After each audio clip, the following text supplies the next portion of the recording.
Welcome, everyone. Come on in. Going to give everyone a few minutes to file into the room and hang up your coats, find your seats, so to speak. One of the advantages of doing these programs virtually is that I can see and hear so many of you from so much farther away, but the downside is that I can't hear you if you laugh at my jokes. So we're just going to pretend that you're all laughing. Okay. Welcome to the latest of our virtual events here at the American Writers Museum. Just a few short housekeeping things before we begin tonight. As you're watching our conversation, if you have a question, please type it into the Q&A box at the bottom of your screen. We're going to monitor that for questions at the end of this, and our moderator will read those questions out. If you like the kinds of online programs that you're seeing from us, you can become a member and get advance notice of special programs and offers, including writers clubs, literary trivia, special behind-the-scenes virtual tours, and lots of other good things to keep you busy during this very strange time. Our YouTube channel has videos posted of programs from the past 3 years, so you can check that as well for news and updates. Our bookseller partner, when we're open and here online, is Seminary Co-op Bookstore, and you can order online from them as well, or from our bookshop.org page. We're grateful to all of you for being here and for valuing the past, present, and future of American writing. My name is Allison Sansoni, and I'm the program director here at the museum. Tonight's program is the latest in the Jean and John Rowe program series, My America, Immigrant and Refugee Writers Today. It is presented in conjunction with the exhibit of the same name, which can be viewed at our museum on Michigan Avenue or online at my-america.org. The exhibit and series honors the contributions to American writing from those Americans who came here or whose parents came here from worlds away. Tonight, we're honored to be joined by the Illinois Holocaust Museum in presenting a story of refuge from war, survival in the face of impossible odds, and the hope of freedom. Uri Shulevitz is one of America's most beloved children's book writers and illustrators. The Caldecott Medal-winning author and artist's newest book is Chance, the true story of his family's escape from Nazi occupation in Warsaw, Poland. Uri has won 3 Caldecott honors for The Treasure, Snow, and How I Learned Geography. His other books include One Monday Morning, Dawn, So Sleepy Story, and the instructional guide Writing with Pictures, How to Write and Illustrate Children's Books. He's joining us tonight from New York City.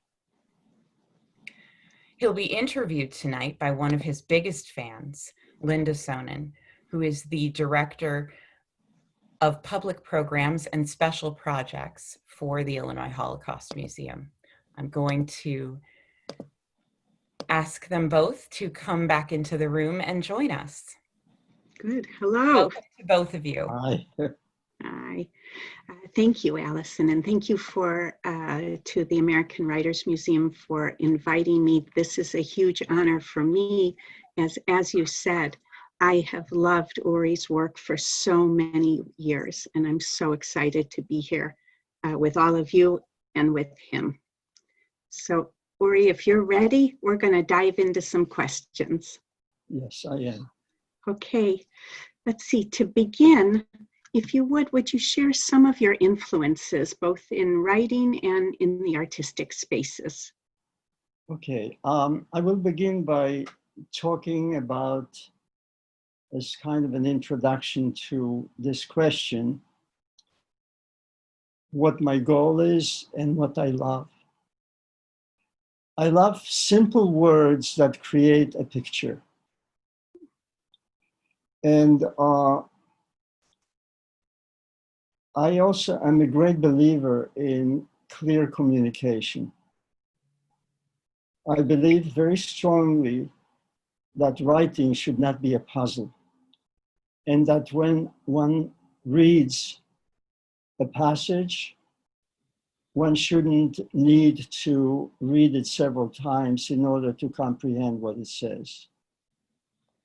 It should be something that was crystal clear, transparent. And so I would like to mention some influences. I mean, since our time is limited, I will only mention a few in a minute. But I also would like to mention in this context that I view style as a point of arrival rather than a point of departure. What I mean by that is that one doesn't have a style. At least I am not beginning with having a style and then writing what I had to say, but rather the other way, that I start writing, and when I'm finished writing it, that is my style. So that's the point of arrival. Now, to give you some examples of what I mean by clear writing that I admire and which is my goal, which I may never achieve, but that's quite all right. But I do have something that I am striving for. And also, I can use it as a measuring stick to gauge where I am in my own writing. Here, for example, is a Chinese haiku. So old, so soon. And here's another one, a Japanese haiku. A heron on snow is hard to distinguish, but the ravens, how they stand out. Beautiful. And another example is the first stanza of a poem by Victor Hugo. And I'll read it first in French so that you can savor, even if you don't understand French, the music of the poem. Murs, villes et ports, asile de mort, mer grise où brise la brise tout d'or. And here's a rough translation simply for the words which I did. Walls, town, and port, asylum of the dead, gray seas where breaks a breeze, everything sleeps. Now, I would like to read a short passage from my own writing so you can gauge for yourselves, and see how I did my best as well as I can. And this is a passage from my book, Chance. For days, as the bombs fell, my mother and I stayed inside. Although the doors and windows were tightly shut, and noise from hell filled every room of our small apartment. The terrifying whistling of gunfire and explosions of bombs was unbearable. My only refuge was drawing, always drawing. I drew stick figures marching back and forth on pieces of father's old newspapers, filling up any empty space on the page I could find. Each time I heard an explosion, I closed my eyes and held the paper in the air. Now, my pencil became an airplane, flying at top speed, point first, piercing round holes into the paper. It became a game of chance. Will the stick figures evade that frightful pencil plane? Will they be hit? Will we be hit? Are we going to die? Will we starve to death? Our food was almost gone. Now, the ideal would have been if I could communicate whatever it is that I am feeling and I'm seeing directly to the reader without any intermediary. But this is impossible. We need the words. the words being the intermediary and the tools or the scaffold in order to convey what the writer has to say. But we should be aware as well that while we need the help of words, the words themselves are also an obstacle, just like the scaffold is an obstacle between you and the building. And so, as a result of that, call it my philosophy of writing, if you like, that as a result of this view of words, therefore, the logical conclusion is to use as few words as really needed. And so, and also, I don't want to contribute to word pollution either, because there are so many words being thrown around. So with that beautiful explanation of how you start out, can you talk a little bit and share with us your writing process? Well, as you know, I started out by writing picture books and illustrating them. When I started toting around my portfolio, the first publisher I went to see, and this was in the early 1960s, I went to Harper and Row, and the first editor I saw was Susan Hirschman. She was the assistant of the great editor, Ursula Nordstrom. And I showed her my portfolio and she liked the pictures. But then she said, why don't you write your own story? What I was hoping for, I was hoping that she will give me a book to illustrate, because I only thought of myself as an artist, as a painter, and not as someone who writes.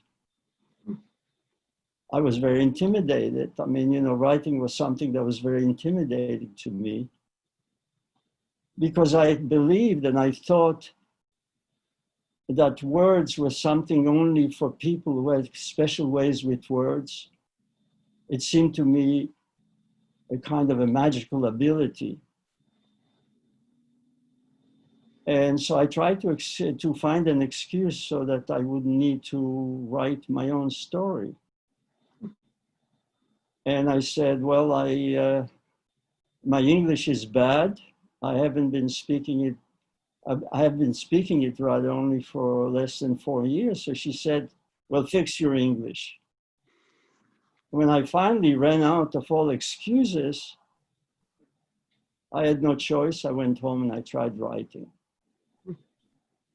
And then I brought in my feeble attempts to Susan Hirschman, and she would say, it's too slight. And so I went back home, I tried another one, and each time it was the same thing. And after some months, I finally came up with my first book, The Moon in My Room. But then, as I kept on writing, I realized something which was very important. I realized that the what came before the how. And this was something which actually was confusing me, and I'll explain what I mean by that. Please. What I had to say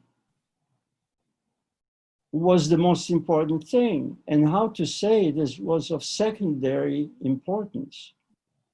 And I was confusing between the two. And so now, once I realized that, I was on my way.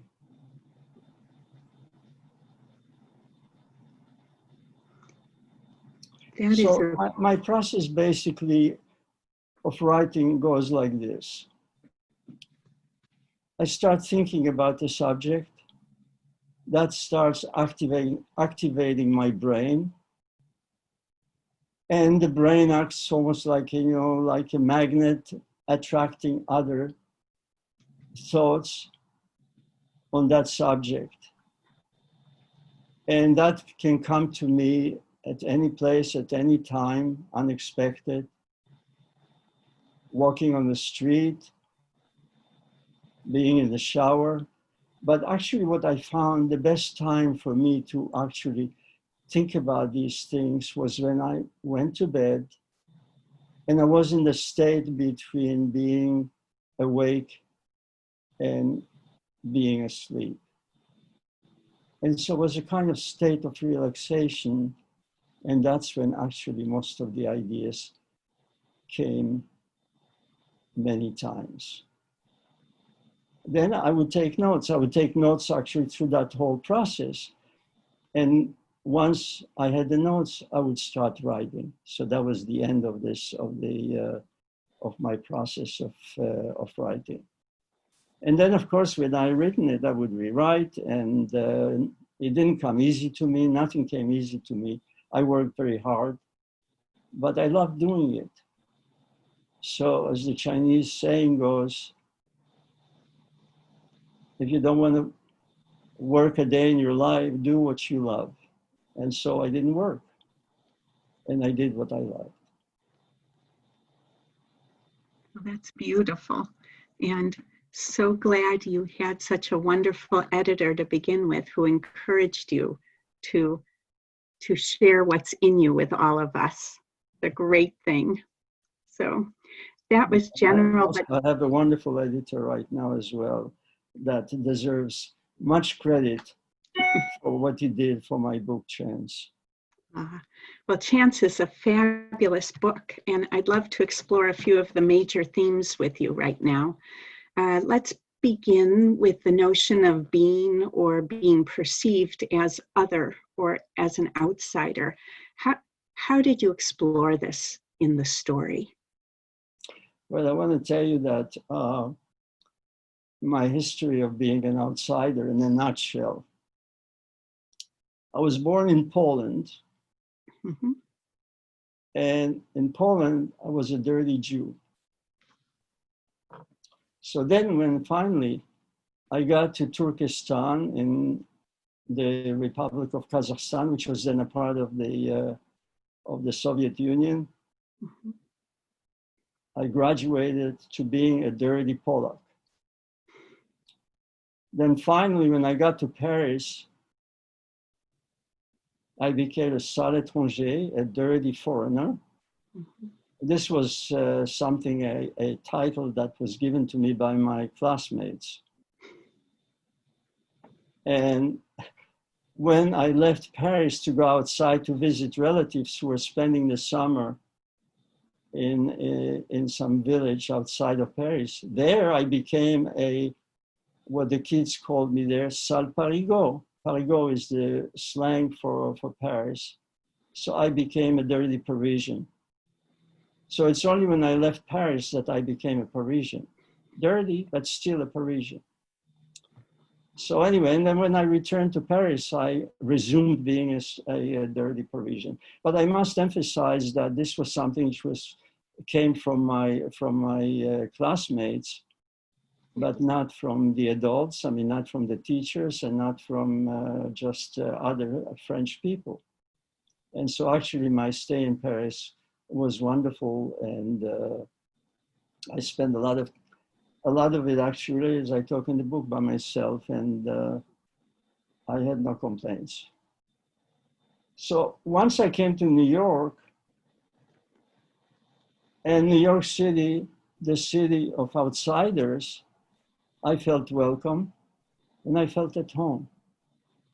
But I not only felt at home, I felt as if I was in paradise. Why? Because there were museums. I was hungry to go and see the originals of the masters of the Renaissance. I could spend hours sitting in a room in the company of Rembrandt and other great masters, because at that time in the 60s, very few people came to the museum. And I was able to go to libraries that were free. I haven't experienced that in any other country I've been to. And then the Comédie Française came from Paris. the Commedia dell'arte came to New York from Italy, and the kabuki came from Japan, and I didn't have to travel to Paris or to Italy or to Japan in order to see them. And so that's why I felt like I was in paradise. And you didn't have to be super rich, you know, in order to enjoy all those things. So this is my story of being an outsider. And so finally, I mean, there were only two places in the world where I felt welcome and I did not feel like an outsider. That was in New York and in Israel. It's beautiful. Thank you. Chance, of course, depicts true events from you and your family's journey during World War II. Can you talk a little bit about this aspect of your life? Well, I was born in Warsaw, Poland, and I was 4 years old when the Nazis invaded Poland. And so to save ourselves, and that's why I'm not considering myself a Holocaust survivor, but rather as a refugee, because we were not in a ghetto as the rest of our family was, and I was not in an extermination camp as other relatives of ours perished, because we escaped before all that started. So we escaped to Białystok, which was in the past a Polish city, but now it was part of the Soviet Union. And then we traveled to Grodno, which was in Belarus, because my father had worked there.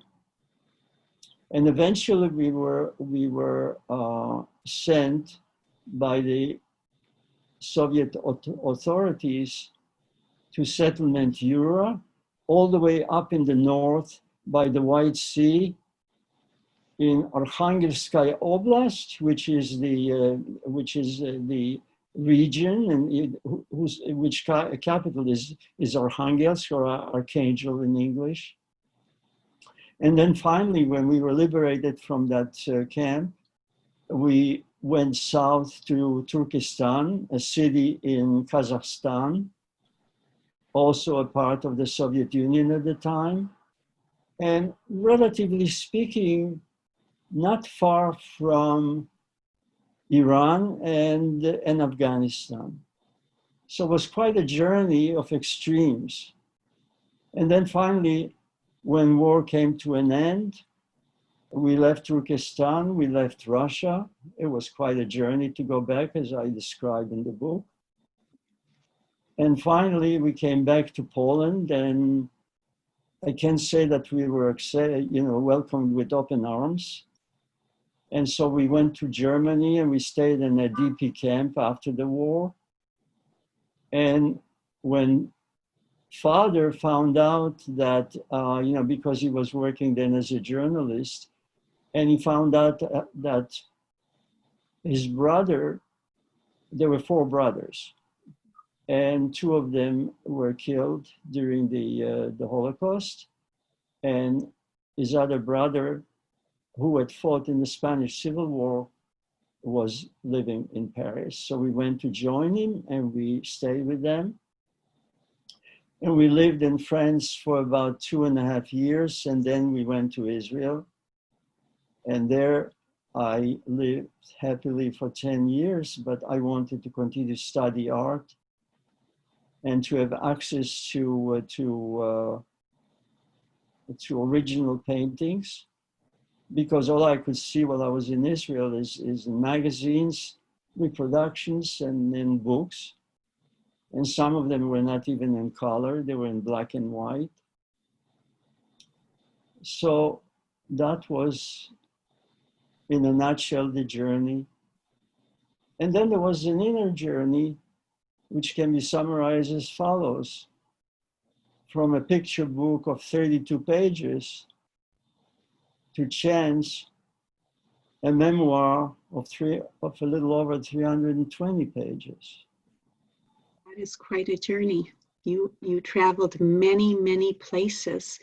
And in Chance, the idea of home, place, belonging was also a major theme of the story.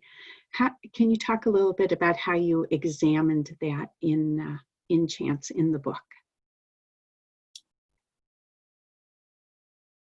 Well, to say what home means to me, it's a place. I guess it means that probably to everybody. I mean, but I'm just speaking for myself. It means a place where I feel safe, where I'm at peace, and when I'm enjoying what I'm doing or where I am. And so, although in spite of all those travels, I still had a home, and there was drawing. And there were also stories my mother told me. And so that was the home away from home. And in spite of all the hardships, that is something which couldn't be taken away from me. And the hardest part of the war, when we were where we spent most of the time in Turkestan, was the hunger. It was painful to everybody. It was painful to my parents as well. But I was a growing kid. And so the hunger pains might have been even more raw and strong. And my mother's stories that she was telling me would distract me and ease those pains. And that was very important to me. So from there, actually, you know, that great love that I have both of drawing as well of stories. And I must say that of all the stories that my mother told me, and she told me whatever she could remember, if she didn't remember the ending, she would make it up and make up some stories or films that she had seen, stories she had read or she had heard. There was one that never bored me, and I kept asking her to repeat it again and again and again. What are we going to eat after the war? And she would tell me we would have as many rolls with butter as we would like. Mm-hmm. And that was harder for me to believe in that time than any kind of fairy tale. It was the most wonderful story that I heard. And tell me, do you eat rolls with butter now? Now I have to watch my cholesterol. Oh. So now I can have the rolls, all the rolls I would like, and I can have as much butter as I would like, but now I have to watch it. So it's kind of, you know, the irony of things. It certainly is. So as someone who, to go back to that very touching story that you share in Chance, as someone who has experienced life as a refugee from so many places and as an immigrant, what does it mean to be an American to you? You know, the amazing thing about, to me, is the fact that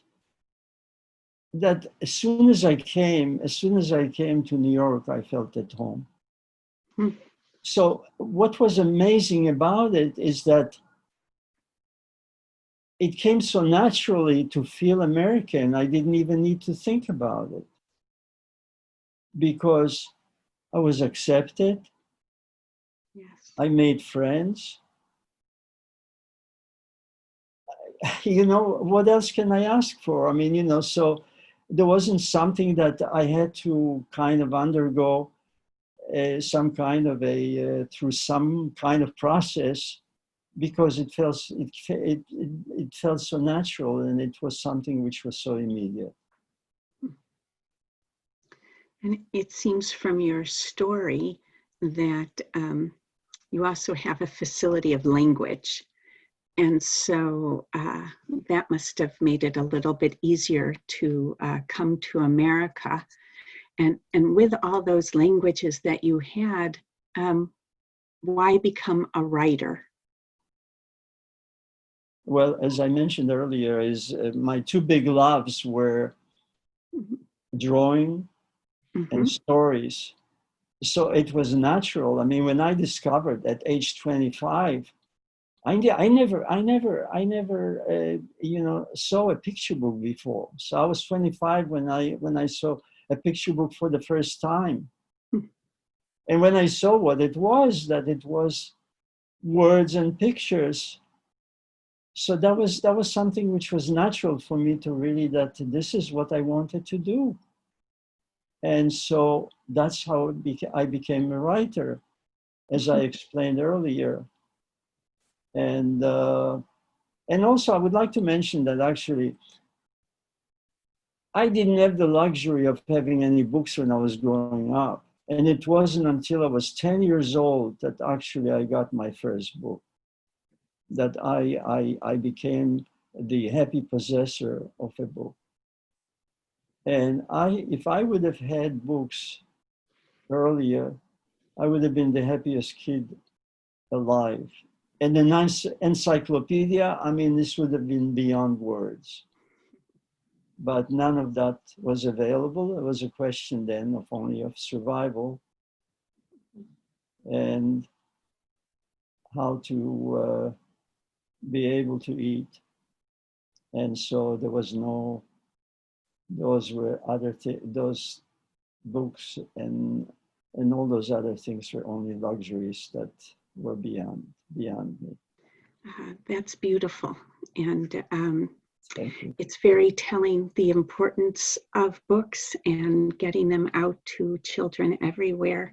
So I love that you shared that, as it's just so important to get kids to read and have the opportunity to own some books. So, another question that has come up is the importance of language and that play of language and art. If you could talk a little bit about that. Yeah.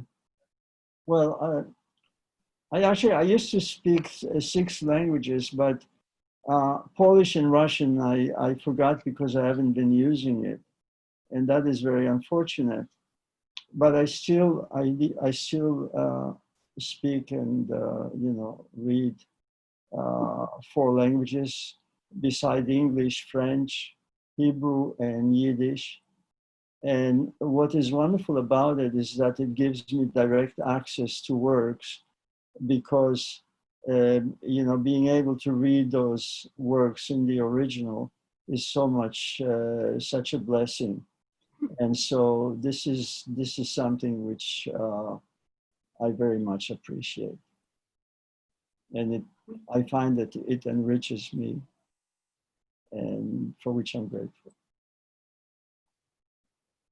Thank you. We have time to turn back to Chance for another question. So I'm going to go back to the book for a second. And much of the story focuses on the role of family and community in your journey. How did you come to convey that in the book? I was very lucky that actually my parents were there. It is true that my father wasn't there for a period, as you can learn in my story in the book. But most of the time he was. And if I didn't have my parents, I wouldn't have survived. There's absolutely no doubt in my mind. Because after the war, when we were back in Poland and I was in a children's home, Jewish children's home, the teacher, instead of teaching, asked kids to tell about their experiences. And there was a young boy, he was a little older than I don't know, at that point, maybe he was, I'm not sure whether he was, I can't tell. And I wish I could remember every single thing he was telling us. And he was an orphan. And how he survived was actually incredible. And you know, how he told us, and I wouldn't have been able to do that. I don't believe that. How he traveled on trains on the roof, and he would have to tie himself with his belt to something on the roof there, so that there were other people who could have kicked him down, you know, to his death. And you know, because there were a lot of bad people. Yes. And how he managed to survive was unbelievable. And for 2 days, he kept telling his story. And the teacher forgot to teach, actually.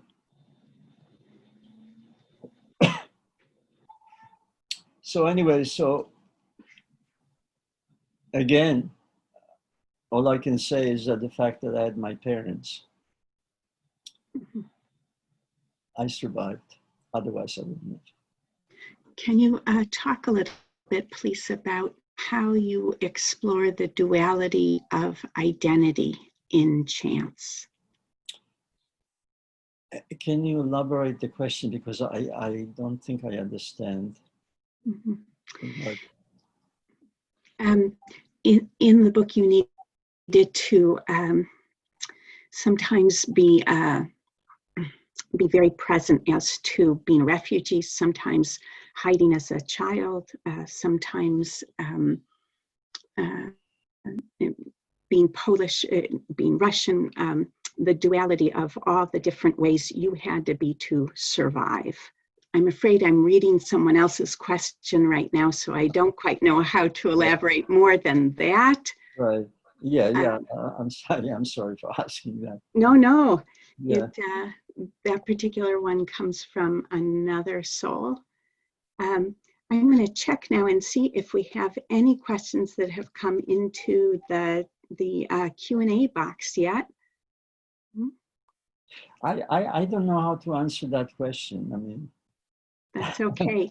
I have another question for you, but I also want to remind our listeners that they are welcome to put their questions for you into the Q&A box while we're chatting.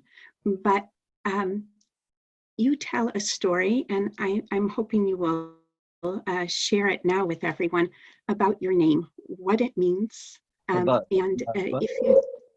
where it comes from, your name Uri, why you were named that, and I'll ask my follow-up after you tell that part of the story. Okay, thank you.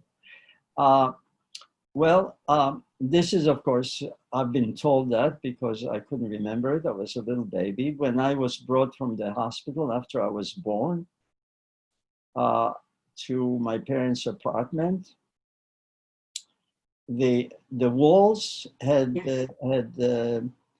wallflower, paper.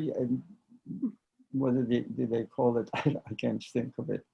Anyway, there were these flowers on the wallpaper. Yeah, flowers on the wallpaper. Thank you. So anyway, so I was lying in my crib, and I was watching intently these flowers. Mm-hmm. When my father saw that, he decided I'm going to be an artist. So he told Mother, our little son is going to be an artist. We should call him Uri, after the father of the first artist mentioned in the Bible. Mm-hmm. And so anyway, they agreed about that, and so I became Uri.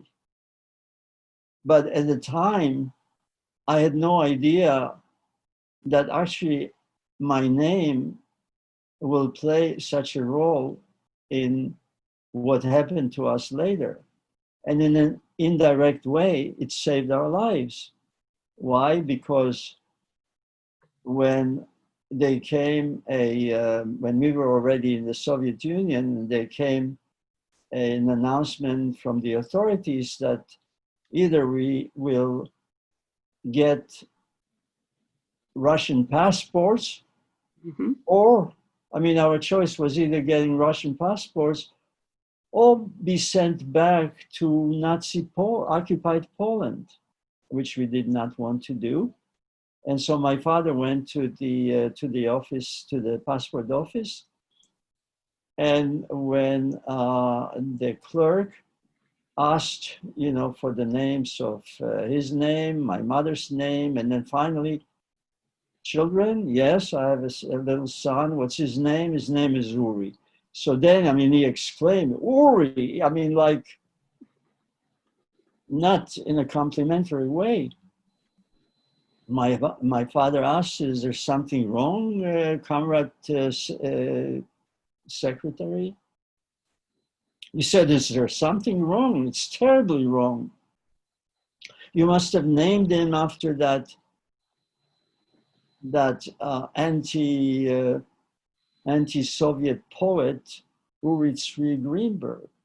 And my father pleaded with him and said it's got nothing to do with him, and that I was named after a biblical Uri.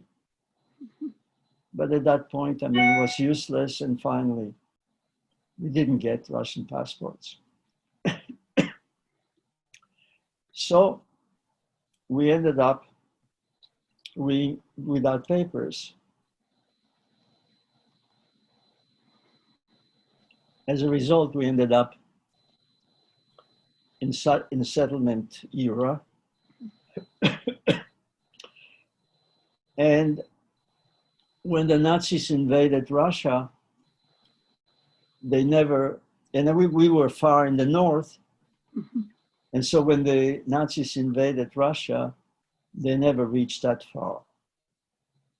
And also later, when we were in Turkestan, again, we were very far from the front.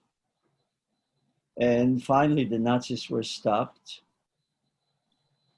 at Stalingrad, as you can find out in history. And so they never reached actually where we were. And that's why actually we survived. And so all that kind of was, what was interesting really is when I analyzed, the little details of our wanderings and our lives, to see how something small can play such a big role and how things develop. And so this is really the story about the role of my name. Quite an apt name for an artist. Thank you. It was inspired, I think, back then. We're starting to get a lot of questions in, so I'm going to change now to ask you, one of our listeners would like it if you could elaborate on the importance of putting the what before the how. You spoke about that earlier, and they'd love to hear more about it and an example, if it comes to you, of how you put the what before the how. Well, what I would say is the following, is that concentrate on what you want to say and just say it in any way that comes to you. And then you can work on it. You can make it as simple and as clear as possible. And in other words, that would keep things simple, really. Because if, an example, well, I mean, if I were to use an example from one of my picture books, like, for example, from One Monday Morning, is like the beginning of the book is extremely simple. I mean, like the words are simply one Monday morning. but that in itself doesn't give you all the information that you need to truly understand what the one Monday morning means. Because you could imagine that it's a sunny day outside, but actually when you see the picture, it's raining in a city. So, you know, so that's simple. And then the king, the queen, and the little prince, and you see them. So in other words, I don't know to what extent I'm really clarifying what, you know, and answering the question, but the point is this, that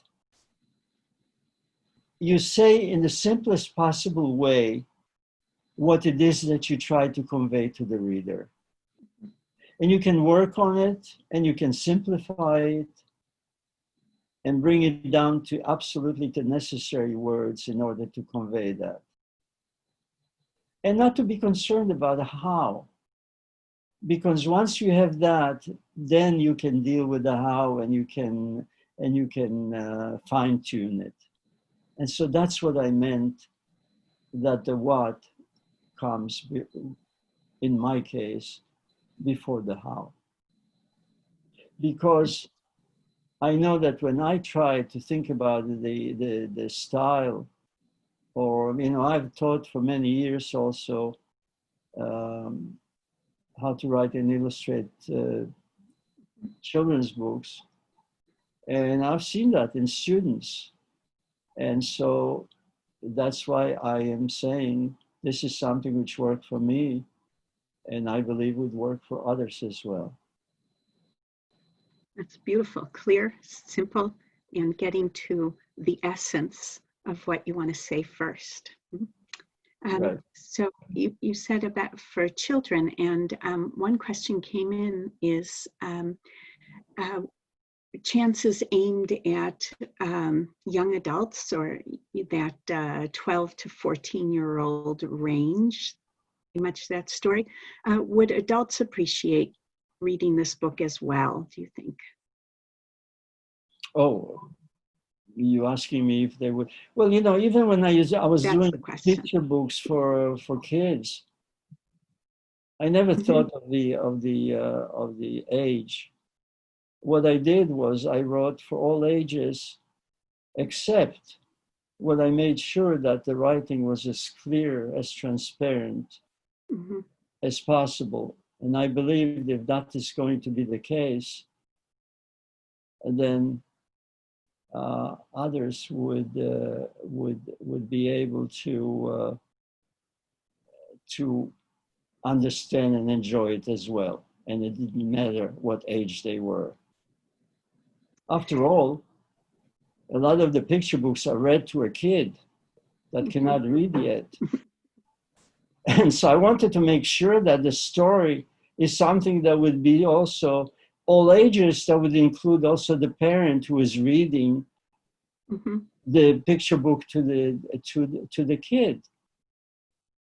And I was hoping, and I was doing my best to make sure that if it's a good night story, that the parent doesn't fall asleep before the kid.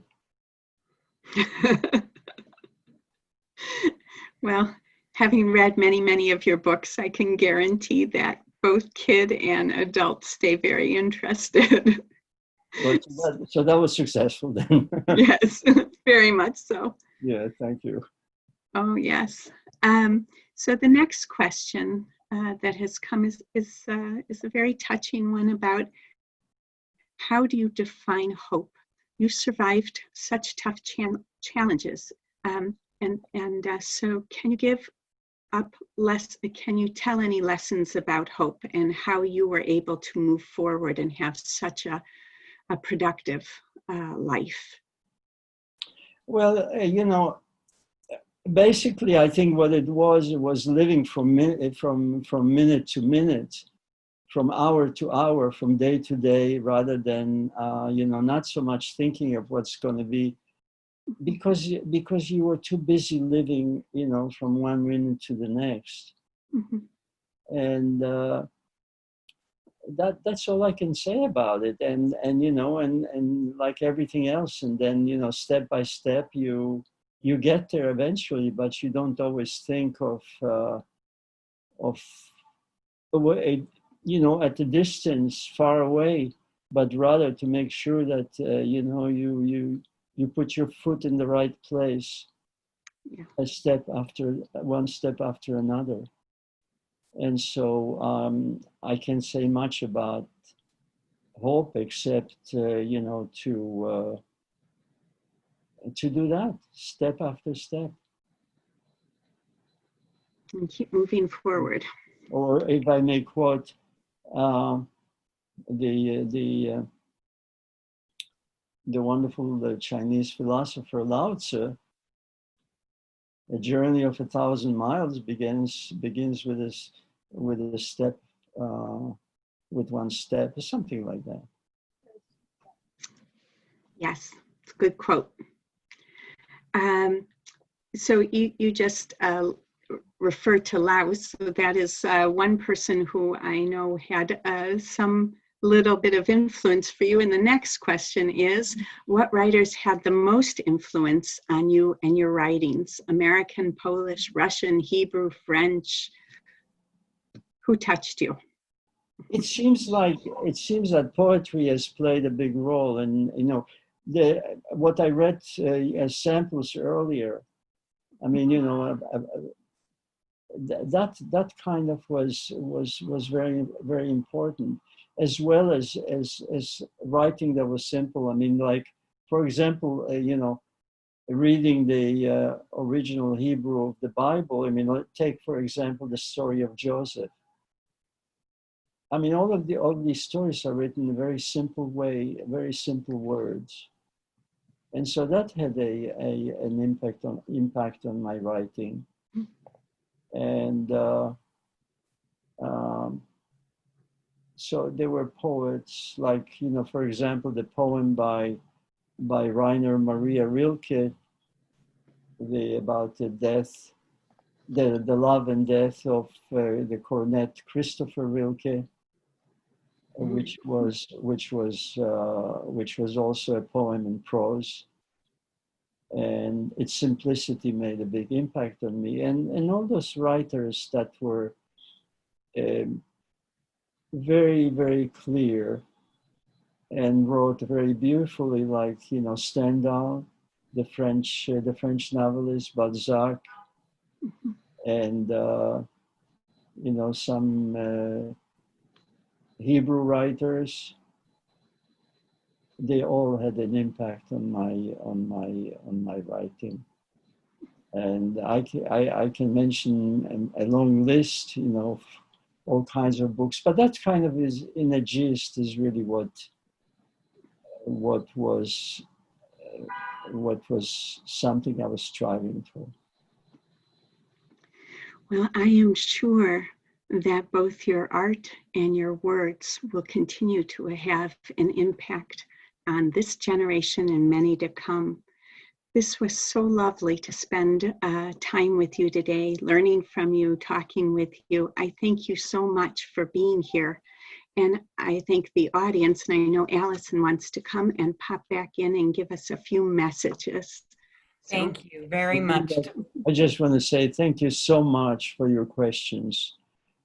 I very much appreciate it. Thank you both for a wonderful conversation. And, you know, I think we all learned a great deal from hearing the two of you. So I want to thank everyone in the audience for coming tonight. Thank you for being with us. And